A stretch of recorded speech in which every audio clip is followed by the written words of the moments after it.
বাংলাদেশি কিছু ভাই বোনেদের উদ্দেশ্যে বলি, যারা ধরো ভারতবর্ষকে নিয়ে ভীষণ ক্ষুব্ধ।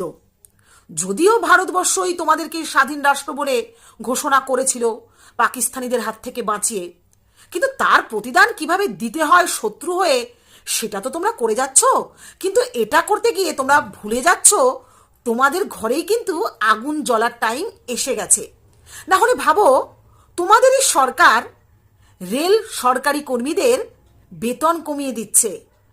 খাবারের দাম এতটাই চড়া যে তোমরা খেয়ে না খেয়ে বেঁচে আছো।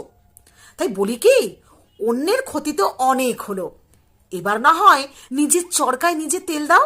নিজের সরকারকে নিয়ে ভাবো, যে সরকার তোমাদেরকে পাকিস্তানিদের মতো ভিখারি বানাতে চলেছে।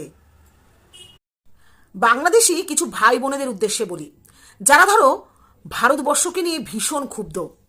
যদিও ভারতবর্ষই তোমাদেরকে স্বাধীন রাষ্ট্র বলে ঘোষণা করেছিল পাকিস্তানিদের হাত থেকে বাঁচিয়ে, কিন্তু তার প্রতিদান কিভাবে দিতে হয় শত্রু হয়ে সেটা তো তোমরা করে যাচ্ছ।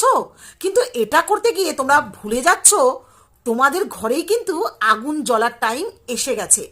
না হলে ভাবো, তোমাদেরই সরকার রেল সরকারি কর্মীদের বেতন কমিয়ে দিচ্ছে।